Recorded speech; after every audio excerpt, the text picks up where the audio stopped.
to Humareso Live presents the HROI 2023 workshop preview. I am today's moderator for this conversation. I'm Sarah Morgan, and I am the Director of Equity and Inclusion for Humareso, and I'm also the creator of the H-ROI Summit.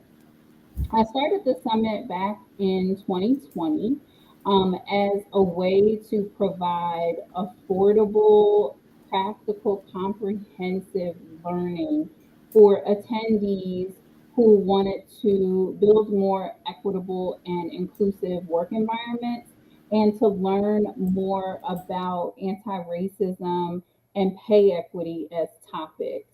And in the 3 years that have followed, we've seen a lot of similar events pop up in the space and decided with the help of Humareso that now was the time to bring this event back. So thanks to the wonderful HROI community, we voted on what the sessions would be for this year and we selected three: high impact onboarding and orientation, the T on talent, and workplace safety, the new recipe for workplace safety. And so I've got with me three amazing women who are going to be leading these workshops today. And I want you to have the opportunity to meet all of them, to learn more about them, and to get just a little bit of information about what the summit is going to entail and what you're going to learn from these fabulous workshop leaders. So I am going to start by letting them introduce themselves so that I can talk less and they can talk more. And we're going to start with BJ Anderson. BJ, welcome to the stream. And please tell the viewers a little bit about you. Sure. Thank you so much for having me. I'm BJ Anderson, as already noted, and I have been in HR, human resources, for 24 years. I'm currently the director of HR operations here at Humareso, and I'm excited to be here. Looking forward to introducing the HRI Summit that's coming and what our contributions will be. I'll be speaking about onboarding and what the importance of that is to retention of employees, attracting employees, and that experience in and of itself speaks to how their work life, work will be throughout the organization. Thank you, BJ. Kirsten. Hi, everyone. I am Keirsten Greggs. I go by Trap Recruiter. I bring trust, relationship building, accountability, and a proactive approach back into the talent acquisition lifecycle by bridging the gap between employers and job seekers. And I will be doing, well, I'll be pouring some and spilling some tea on talent at the H-ROI Summit. Very excited to be here. 23 years of experience in TA and looking forward to connecting with everyone. Thank you so much. Lorena. Lorena's on mute. Oh, there she is. Yes. So I'm Lorena. I've been doing HR for a good almost 10 years at this point. I work for Humareso as a senior HR administrator and team lead, and I will be joining BJ with onboarding and orientation talk. So I'm really excited to be here. Thank you. And as I've already said, I'm Sarah Morgan, and I will be leading the summit on the new recipe for workplace safety. And I want to start our conversation off today by asking the group, what do you see as the biggest struggle for organizations in finding talent? And Kirsten, since you're going to be leading our session and spilling the tea and pouring the tea, I want to start this question off with you. What do you see as the biggest struggle for organizations finding talent right now? Well, I'm just going to give a sip right now because this is a preview.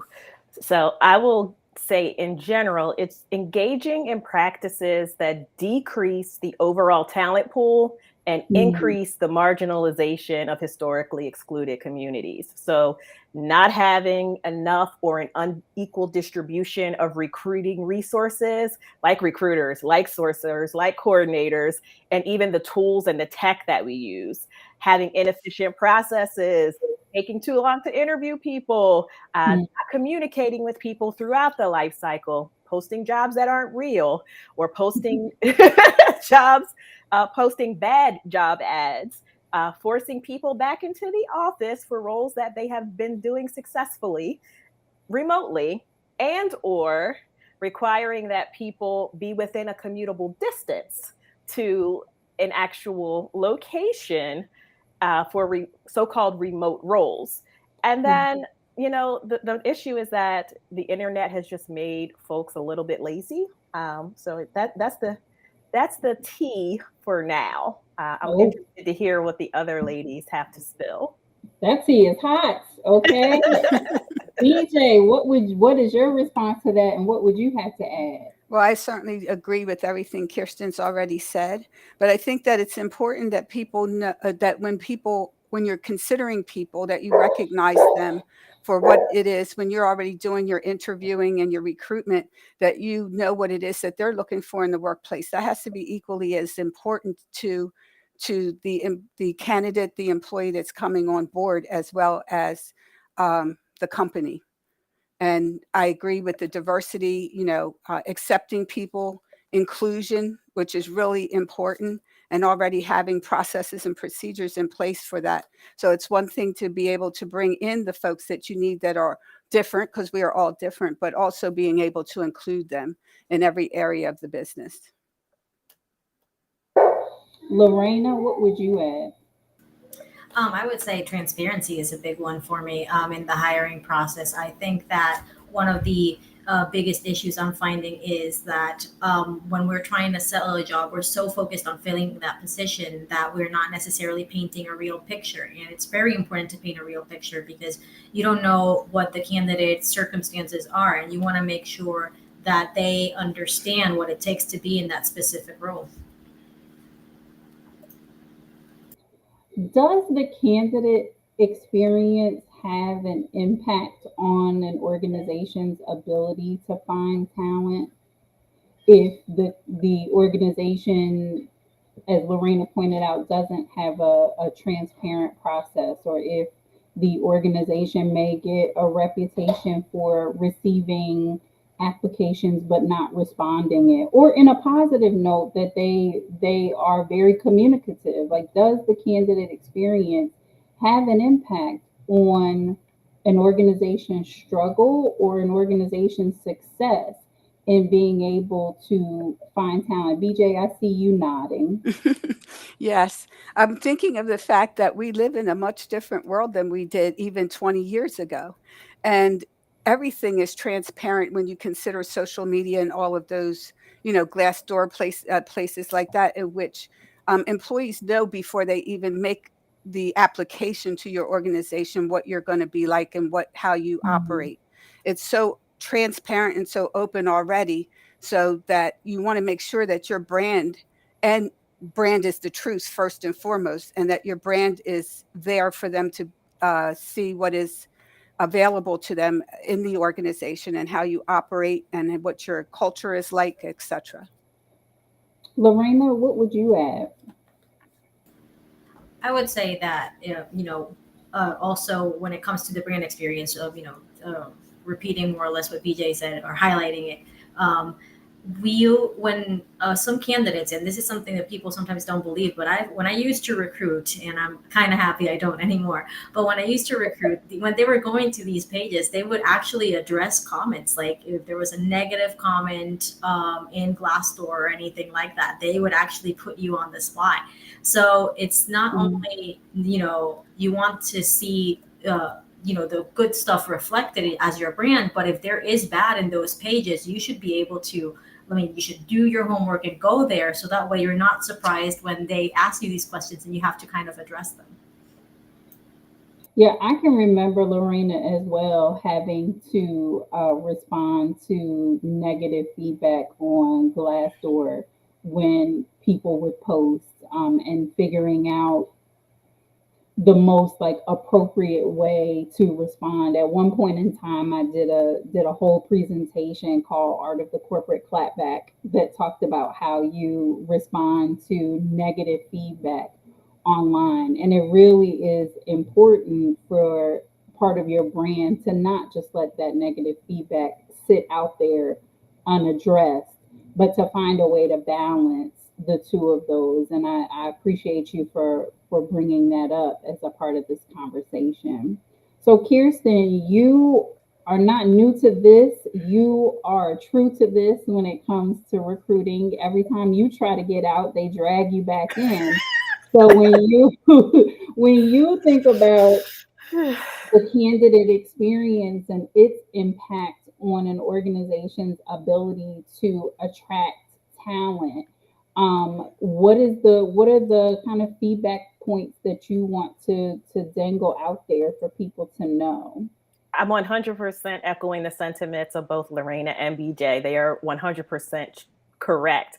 Employer branding is a department now. So we know how important it is that we get those things right in efforts to have a positive candidate experience. And just like BJ mentioned, things are different. The internet is available and people are putting out information about your company, whether good or bad, that's going to impact how you are able to recruit better. And one thing that I will talk about from a tactical perspective, you could have all of the great things. Like you could have a great reputation and people might be coming to your job, to your career site to apply. You know, they were referred there. They know other people who work there. Everybody says working here is great. They love your products and services if that's what your business model is. But if it takes them too long to fill out that application, they're gone. Like most people are not even going to get to hitting submit if there's too many barriers to them being able to apply for a job easily and quickly. So that affects the candidate experience too. You're not even getting folks to become applicants. You're losing them before they even have any type of touch point with someone inside of your organization.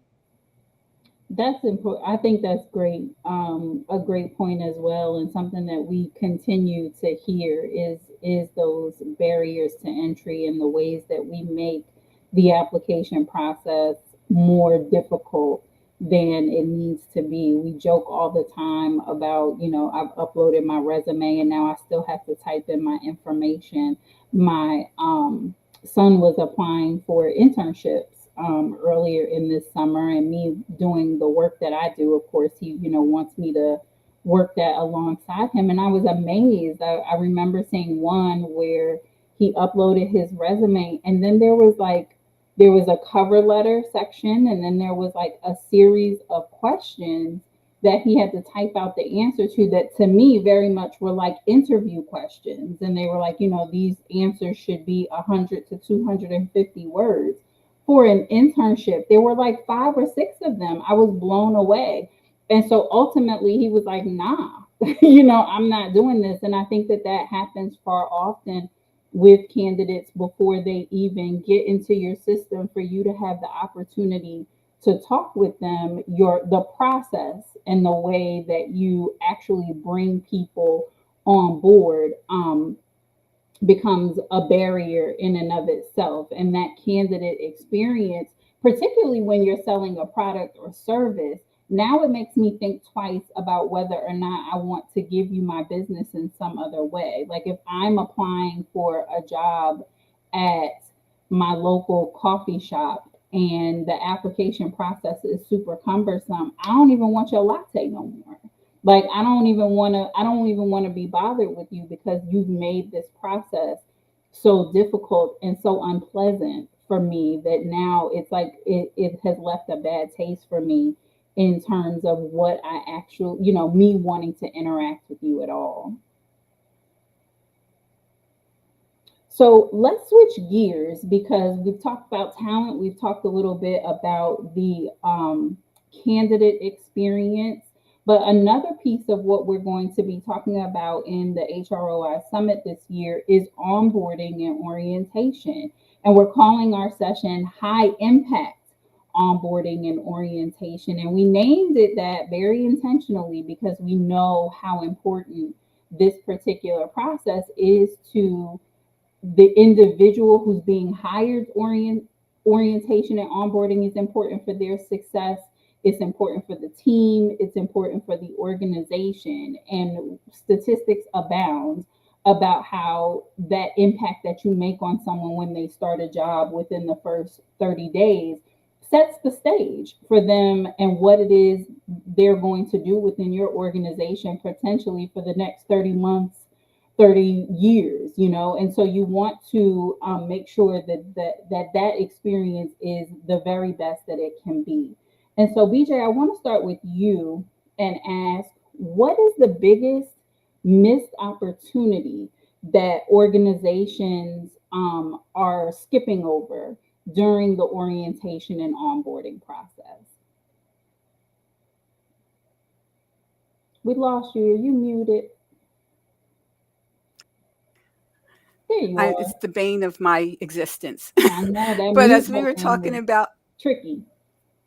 it is. So as we were talking about earlier, it's important from an onboarding and standpoint that when you talk about employees coming into your organization, you've already had the opportunity to take time to get to know them, even through the interview process and such. So it's important that it's personal to them. Mm. When they come in through an onboarding and orientation process, that you have a process per se, not that you just absolutely,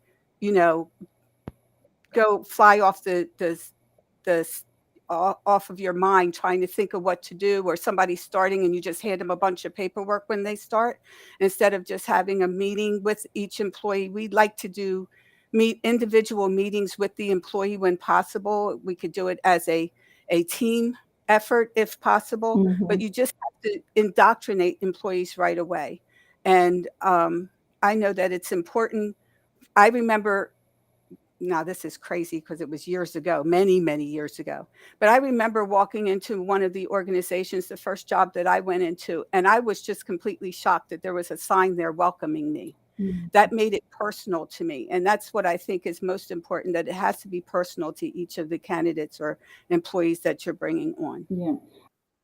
I love that one of my previous companies, we, as a part of the onboarding, the person would upload a photo of themselves, a headshot, or whatever photo they wanted to share, and that would then be in the system as their picture. But we would put it on in the lobby when they came in to say welcome so and so, to the organization. And I remember experiencing that, and just like, it's like, mama, I made it, my picture is on the Mm-hmm. screen, and just knowing that they are excited about my arrival, in that kind of a way, versus other situations where you show up and no one is there, waiting to greet you. You introduce yourself and they're like, "Who you here for?" And now it's this frazzledness of trying to find the person. It doesn't feel good for you coming into this environment that's strange to you, to walk in and have that be, your introductory experience into what's going to be your employer, this place where you're bringing your talents to hopefully make a difference. And they acting like they didn't even know that you were coming. So definitely that personal touch, I think, is a great point, BJ, on ways that we can do better. Lorena, what would you add? I would add not only the personal touch, but also, the first day is information overload. And a lot of people mistake onboarding to be the first day or the first week. And this is an ongoing process that can last up to a year, like 6 months to a year, depending on the position, depending on the industry, the company.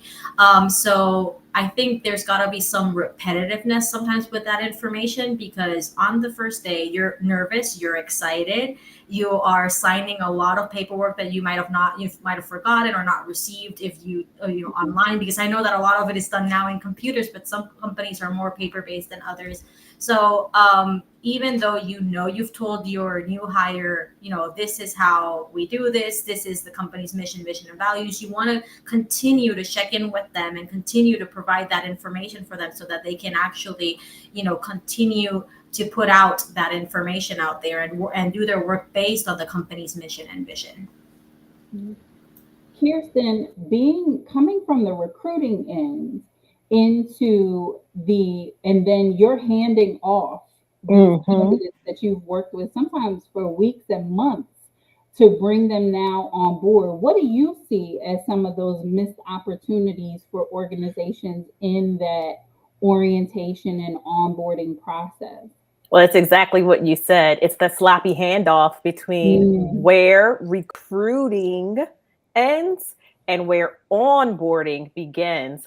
I've worked for very large global organizations, so I can appreciate both Lorena, you and BJ pointing out or making a distinction between orientation, which is a program on a day during your first week or on your first day, and actual onboarding as a process, as an ongoing, continual thing.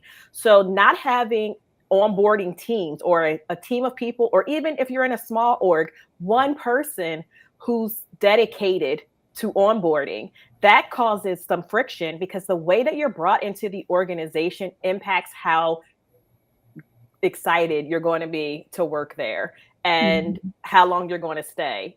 You guys have heard me tell this story before. I worked someplace for 9 days because they were not there when I got there.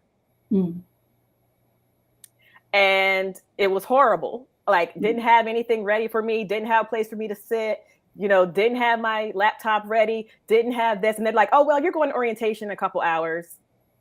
Well, what am I supposed to do? You'll get that when you get back from orientation, that kind of thing. That's not a good situation. It's when it becomes an afterthought. So yeah, making a distinction between onboarding and orientation, and then having a team. And again, the handoff has got to be clean. There has to be a set, your recruiters can't also do your onboarding. Your coordinators can't also do your onboarding. So yeah, someone definitely has to own that process, and I think that we take for granted how important that is. And so I'm glad for BJ and Lorena and their expertise and the leadership that they're going to be giving to this workshop and giving insights and information that our attendees can take with them and apply within their own organizations. So my last question, because we said we were going to keep this brief today, we like a Domino's pizza, 30 minutes or less. My last thing that I wanted to ask you all today, and this one is a little cheeky, but I'm going to ask each of you, what do you hate most about professional development workshops? And to that end, what do you see about the H-ROI Summit and the session that you're going to be leading that's going to be different, so that the people who hate the things that you hate will not be hating on what they're going to learn here? And Lorena, I want to start with you. Sure. This was a tough one for me, but sometimes I think the one thing that I notice with a lot of these workshops is that they're very general and very holistic, and it's a one size fits all, and it doesn't go into the intricacies that every company has. Things change industry by industry, company size as well. Factors in when it comes to these, recruiting strategies and onboarding strategies. So when you're doing a workshop, you kind of have to think a little bit more of the audience to kind of make it more focused on that. So I would say that's what I might find a little bit annoying about some of these workshops out there. And what do you think is going to be different about your session in the H-ROI Summit that will address some of that? Well, I mean, at least for BJ and I, we work at, for Humareso, and we have clients from different industries and, the different company sizes and all that fun stuff. So I think we'll be able to have a better idea of like touching points that affect different types of companies. And that's not to say we'll cover everything, because there's so much information out there. And again, it's not a one size fits all, but I think that with that background, we'll be able to be more specific with what we're going to bring to the workshop. Thank you. BJ? So to piggyback a little bit off of what Lorena is saying from that perspective, the challenge for me, or the way I see things, is that our time is a premium, so to speak, especially in human resources. And so it's important that the description of the programs be as succinct as they can be, so that you're making sure you're choosing the program that's going to be most relevant to what it is that you do, what it is that you want to gain from it when you attend it. And so if I have any frustrations, it's when I go to the ones that I think it's going to be one thing, that it turns out to be something different. And that's a challenge. And so as Lorena said, when we're doing our program, we want to make sure that we're going to be able to be relevant with the information that we're bringing forth, so that people, and useful, so that people can actually utilize the information that we'll be providing during that time, while making it fun at the same time. Keirsten? So you all know me, and I'm going to say it a little more bluntly than Lorena did, because that is my answer. Yeah. So when we are leaning on just the trendy topics, even when they're not a value add or addressing any of the pain points that we actually have, it turns these things into like sales meetings instead of learning experiences. So that's what I hate about them. Like, and the way that you've organized this, you literally asked people, what are you most interested in hearing about? That's how you avoid these type of things, where you're just like, oh, well, everybody's talking about this now, everybody's talking about that. But that may not be an issue for your organization. That may not be a skills gap in your organization. So why are you signing up for it? Oh, because the most popular person on this topic is selling a book, and they want to come and talk about it. So that's mine. And sorry if I stepped on any toes. No. And so you are going to be spilling the tea on talent, and what is going to be different about your session? Obviously, you're not selling a book yet. Yeah. Oh, I heard yet. Yeah, I'm gonna put that yet into the universe. I heard yet. We're not selling the book yet, but what is different about your session? Well, I'm still a practitioner too. Yeah. And that is a little bit different. And that is no disrespect or to anyone who is an industry leader that doesn't actually still do recruiting. That's not to say that they're not skilled and that they're not qualified. But me still being a practitioner, I see the daily I see the daily issues, and I'm very close to what other recruiters are feeling at the time. And of course, it'll be interactive and fun, because that's just what I am. Let your soul glow. Let the soul, let it shine through. So yeah, and so for me, leading the session on the new recipe for workplace safety, I really see workplace safety as evolving into something that not only includes your physical safety and your traditional safety program, where you're doing your OSHA related kind of things, and what happens when you have a near miss or an accident, but also what do we do to create psychological and emotional safety.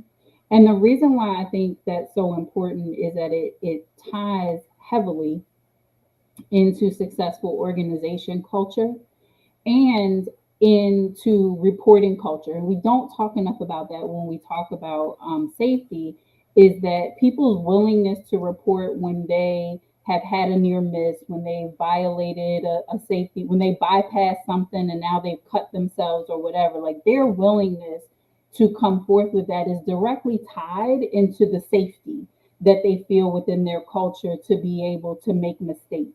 And so I want to bring that to the forefront and look at the ways that we approach safety from a new and different lens, in a way that I believe will help organizations to save money on their accidents and incidents, and also create better holistic health and wellness for their employees in the process.